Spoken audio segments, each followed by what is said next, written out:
our scary stories. Pop some popcorn and get together with your family and listen to our stories. Hope you enjoy.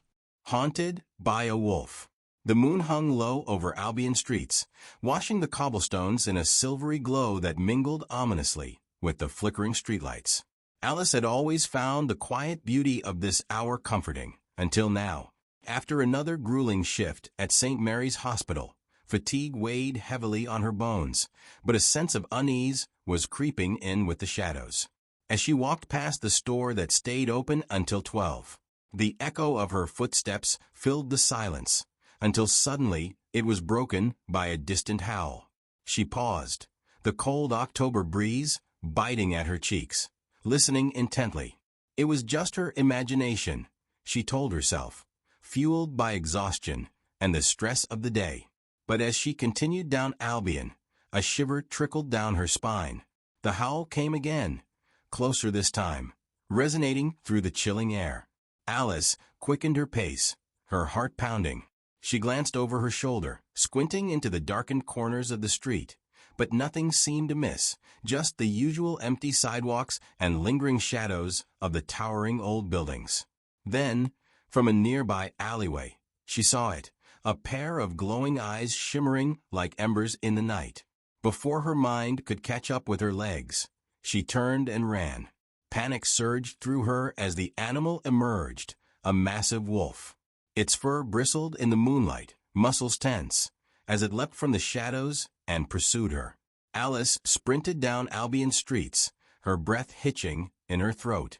Each frantic step echoed loudly in her ears, drowning out everything except the pounding of her heart and the growls behind her. The wolf was gaining on her, a nightmarish phantom with a hunger that sent fear coursing through her veins. "Just keep moving," she whispered to herself, willing her feet to carry her faster. She darted around a corner and into a narrow alley, the walls closing in around her. But the wolf followed, the sound of its claws scraping against the pavement echoing like thunder. As Alice turned down a particularly dark passage, she spotted a wrought iron gate at the end, half open. With desperation driving her, she threw herself towards it, slipping through just as the wolf reached the threshold. It stopped short, snarling in frustration as it padded back and forth outside, its breath visible in the cold night air.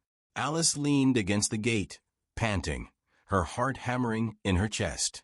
She was trapped in a small, forgotten courtyard, shrouded in darkness, surrounded by overgrown weeds and old stone walls.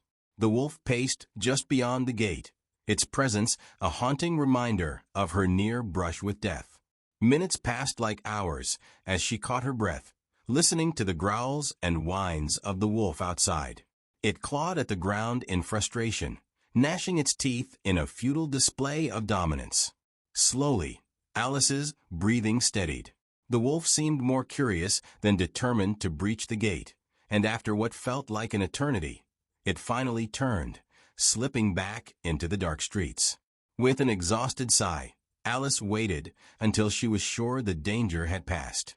Gathering her courage, she dared to step back outside, glancing left and right as she scanned the alley. The wolf was nowhere to be seen, and Albion streets were eerily empty once more. Alice crossed the street, almost getting hit by a car. The passengers looked at the fright on her face as they drove by. She walked the remaining distance home, every rustle and creak sending her heart racing anew. When she finally reached her doorstep, she felt the weight of the world lift off her shoulders. She fumbled with her keys, eager to lock the door behind her. She told her son what had happened. He calmed her down and said maybe it was her imagination. Alice told him, "I have never been scared to walk home, but now I am." Once inside her bedroom, she leaned against the door and slid down to the floor, wrapped in the quiet stillness of her small room. She closed her eyes, the memory of the wolf seared into her mind. It was more than just a dark chase. It was a reminder of how fragile life could be, how quickly safety could disintegrate. That night, sleep eluded her, leaving her to stare at the ceiling, haunted by the ghost of that fierce, wild creature. In the days that followed, she could still hear the howl echoing in her dreams, forever entwined with the shadows of Albion streets, a part of her night and a part of her forever.